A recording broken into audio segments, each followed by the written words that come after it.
ಚಿತ್ರದುರ್ಗದಲ್ಲಿ ಕೊಲೆಯಾದ ರೇಣುಕಾಸ್ವಾಮಿ ಅಂತ್ಯಕ್ರಿಯೆಯನ್ನು ನೆರವೇರಿಸಲಾಗಿದೆ. ವೀರಶೈವ ಲಿಂಗಾಯತ ಸಂಪ್ರದಾಯದಂತೆ ಅಂತ್ಯ ಸಂಸ್ಕಾರವನ್ನು ನೆರವೇರಿಸಲಾಗಿದೆ. ಅಂತ್ಯಕ್ರಿಯೆಯಲ್ಲಿ ಸಂಬಂಧಿಕರು ನೂರಾರು ಜನರು ಭಾಗಿಯಾಗಿದ್ದಾರೆ. ರೇಣುಕಾಸ್ವಾಮಿ ಹತ್ಯೆ ಆಗಿತ್ತು. ಆತನ ಅಂತ್ಯ ಸಂಸ್ಕಾರವನ್ನು ನೆರವೇರಿಸಲಾಗಿದೆ. ಚಿತ್ರದುರ್ಗದ ವೀರಶೈವ ರುದ್ರಭೂಮಿಯಲ್ಲಿ ರೇಣುಕಾಸ್ವಾಮಿ ಶವ ಸಂಸ್ಕಾರವನ್ನು ನೆರವೇರಿಸಲಾಗಿದೆ. ವೀರಶೈವ ಲಿಂಗಾಯತ ಸಂಪ್ರದಾಯದಂತೆ ರೇಣುಕಾಸ್ವಾಮಿ ಅಂತ್ಯ ಸಂಸ್ಕಾರವನ್ನು ನೆರವೇರಿಸಲಾಗಿರುವಂಥದ್ದು.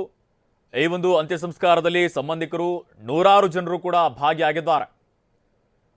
ರೇಣುಕಾಸ್ವಾಮಿ ಹತ್ಯೆ ಕೇಸ್ನಲ್ಲಿ ಈಗಾಗಲೇ ದರ್ಶನ್ ಹಾಗೆಯೇ ಅವರ ಸಹಚರರು ಕೂಡ ಬಂಧನಕ್ಕೆ ಒಳಗಾಗಿರುವಂಥದ್ದು. ಈಗ ಪೊಲೀಸ್ ಕಸ್ಟಡಿಗೆ ನೀಡಿ ನ್ಯಾಯಾಲಯದ ಆದೇಶವನ್ನು ಹೊರಡಿಸಿದೆ. 6 ದಿನಗಳ ಕಾಲ ಪೊಲೀಸ್ ಕಸ್ಟಡಿಗೆ ನೀಡಲಾಗಿದೆ. ಇದೇ ಪ್ರಕರಣಕ್ಕೆ ಸಂಬಂಧಪಟ್ಟಂತೆ ಮತ್ತಷ್ಟು ತನಿಖೆಯನ್ನ ಕೈಗೊಳ್ಳಲಾಗಿದೆ. ಅಂತ್ಯ ಸಂಸ್ಕಾರದ ಬಳಿಕ ರೇಣುಕಾ ಪೋಷಕರು ಆಕ್ರೋಶವನ್ನ ವ್ಯಕ್ತಪಡಿಸಿದ್ದಾರೆ. ನನ್ನ ಮಗನನ್ನ ಸಾಯಿಸಿದಂತೆ ದರ್ಶನ್ ಅನ್ನು ಕೂಡ ಸಾಯಿಸಿಬಿಡಿ. ರೇಣುಕಾಸ್ವಾಮಿ ತಾಯಿ ಏನಿದ್ದಾರೆ ರತ್ನಬವ ಆಕ್ರೋಶವನ್ನ ವ್ಯಕ್ತಪಡಿಸಿದ್ದಾರೆ. ಇನ್ನು ತಲೆಗೆ ಹೊಡೆದಿದ್ದಾರೆ, ಮರ್ಮಾಂಗಕ್ಕೆ ಹೊಡೆದಿದ್ದಾರೆ ಅಂತ ಕಿಡಿಕಾರಿದ್ದಾರೆ.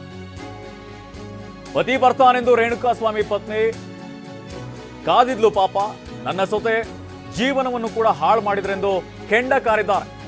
ಆ ಪಾಪಿಗಳಿಗೆ ತಕ್ಕ ಶಿಕ್ಷೆ ಆಗಬೇಕು, ಸೂಕ್ತ ತನಿಖೆ ಆಗಬೇಕು ಅಂತ ರೇಣುಕಾಸ್ವಾಮಿ ತಾಯಿ ಕಿಡಿಕಾರಿದ್ದಾರೆ. ಮರ್ಮಾಂಗ ಹೊಡೆದು ಎದೆಗೆಲ್ಲ ಚರ್ಚಿದ್ದಾರೆ, ತಲೆ ಬುರುಡೆ ಹೊಡೆದಿದ್ದಾರೆ, ತಲೆ ಕೋಲಲ್ಲೆಲ್ಲ ಹೊಡೆದಿದ್ದಾರೆ.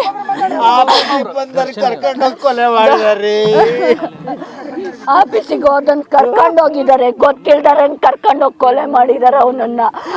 ಅವನನ್ನ ಯಾವ ಸ್ಥಿತಿಗೆ ತಂದಿದಾರ ಅದೇ ಸ್ಥಿತಿಗೆ ತರ್ಬೇಕು ಅವ್ರನ್ನ. ಅವನನ್ನ ಬಿಡ್ಬೇಡ್ರಿ, ಅವನನ್ನ ದರ್ಶನ್ ಅವಳಂತ ಬಿಡ್ಬೇಕ.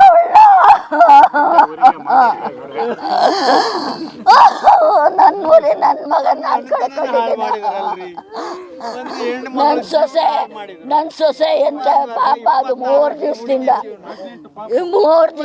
ಅದು ಕಾಯ್ತೈತೆ. ನನ್ ಗಂಡ ಬರ್ತಾನೆ ಇವತ್ತು ಅಂತ ಕಾಯ್ತಾ ಕುಂತಿತ್ತದು ಬೆಳಗ್ಗೆ.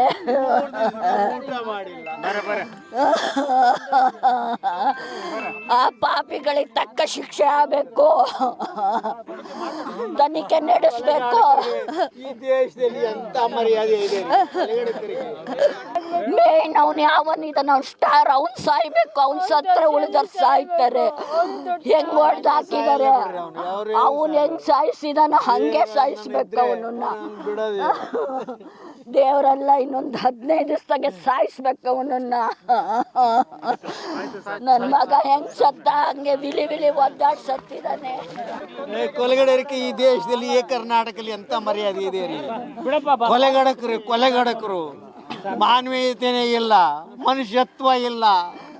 ಇವರು ದೊಡ್ಡ ಮನುಷ್ಯರು, ಇವರು ಸ್ಟಾರ್ಗಳು ಈ ಜೀವನದಲ್ಲಿ, ಈ ದೇಶದಲ್ಲಿ. ಏನ್ರಿ, ಏನು ದೇಶ ರೀ? ಏನ್ ಮಾಡೋಣ, ಮಾತಾಡಿ ಏನ್ ಮಾಡ? ಹೋದ ಮಗ ಬರ್ತಾನ ಅವ್ರು ಯಾರ ಜೀವನ ಕೊಡ್ತಾರ?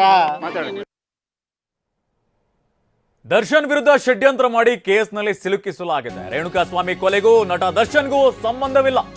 ಟಿವಿ9ಗೆ ದರ್ಶನ್ ಪರ ವಕೀಲ ನಾರಾಯಣಸ್ವಾಮಿ ಹೇಳಿಕೆಯನ್ನು ನೀಡಿದ್ದಾರೆ. ಕೊಲೆಗೂ ತನಗೂ ಸಂಬಂಧವಿಲ್ಲ ಅಂತ ದರ್ಶನ್ ಹೇಳಿದ್ದಾರೆ. 15 ದಿನ ಕಸ್ಟಡಿಗೆ ಕೇಳಿದ್ರು, 6 ದಿನ ಕಸ್ಟಡಿಗೆ ಜಡ್ಜ್ ನೀಡಿದ್ದಾರೆ. ಇನ್ನು ಪ್ರತಿದಿನ ದರ್ಶನ್ ಭೇಟಿಯಾಗೋದಕ್ಕೆ ಜಡ್ಜ್ ಅವಕಾಶವನ್ನು ಕೊಟ್ಟಿದ್ದಾರೆ.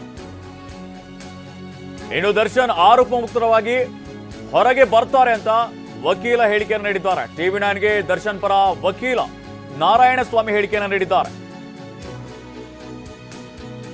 ಇನ್ನು ನಮ್ಮ ಪ್ರತಿನಿಧಿ ವಕೀಲ ನಾರಾಯಣಸ್ವಾಮಿ ಜೊತೆ ಚರ್ಚೆ ನಡೆಸಿದ್ದಾರೆ. ಬನ್ನಿ ನೋಡ್ಕೊಂಡ್ ಬರೋಣ. ಕೊಲೆ ಪ್ರಕರಣದಲ್ಲಿ ನಟ ದರ್ಶನ್ ಈಗಾಗಲೇ 6 ದಿನ ಪೊಲೀಸ್ ಕಸ್ಟಡಿ ಕೂಡ ಆಗಿದೆ. ಈ ವಿಚಾರವಾಗಿ ಮಾತಾಡಲಿಕ್ಕೆ ದರ್ಶನ್ ಪರ ವಕೀಲರಂತ ನಾರಾಯಣ ಸ್ವಾಮಿ ಅವರಿದ್ರೆ ಬನ್ನಿ ನೇರವಾಗಿ ಅವ್ರನ್ನ ಮಾತಾಡ್ತೀನಿ. ಸರ್, ಈಗ ಎಷ್ಟು ದಿನ ಕಸ್ಟಡಿ ಆಯ್ತು, ಏನಾಯ್ತು ಸರ್ ಕೋರ್ಟ್ನಲ್ಲಿ? ಅಲ್ಲ, ಕೋರ್ಟಲ್ಲಿ ಆಗಿರೋದು ಇಷ್ಟೇ. 15 ದಿವಸ ಕಸ್ಟಡಿಗೆ ಕೇಳಿದ್ರು, 15 ದಿವಸ ಕಸ್ಟಡಿಗೆ ಕೊಟ್ಟಿಲ್ಲ. ಸ್ಟ್ರಾಂಗಾಗಿ ಅಬ್ಜೆಕ್ಟ್ ಮಾಡಿದ್ವಿ. ಸೊ ಕೋರ್ಟಲ್ಲಿ ಅಬ್ಜೆಕ್ಟ್ ಮಾಡಿದ್ರಿಂದ 6 ದಿವಸ ಅಂತ ಕಸ್ಟಡಿ ಕೊಟ್ಟಿದ್ದಾರೆ. 6 ದಿವಸ ಏನು ಕಸ್ಟಡಿಗೆ, ಜಸ್ಟ್ ಇನ್ವೆಸ್ಟಿಗೇಷನ್ ಅಷ್ಟೇ.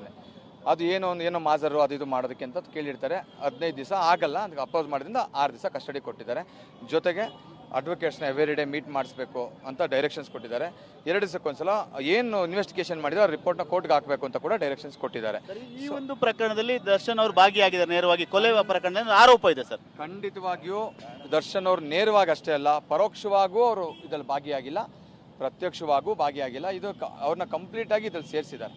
ಇದು ಯಾಕಂದರೆ ಈ ವಿಚಾರದ ಬಗ್ಗೆ ಅವ್ರಿಗೆ ಏನೂ ಗೊತ್ತಿಲ್ಲ.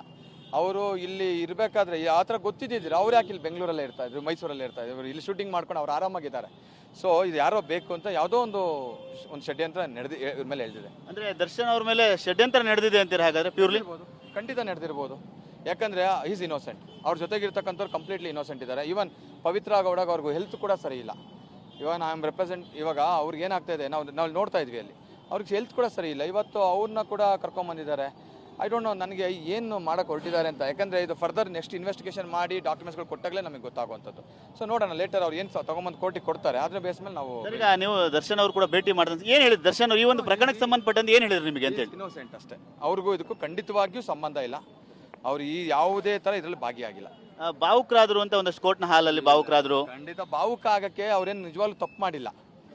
ಅವರು ಅಂದರೆ ಏನೋ ನನ್ನ ಗಿಲ್ಟಿ ಏನೋ ಫೀಲಲ್ಲಿ ಖಂಡಿತವಾಗಿಲ್ಲ. ಅವ್ರಿಗೆ ಯಾವುದೇ ಥರ ಇದರಿಲ್ಲ.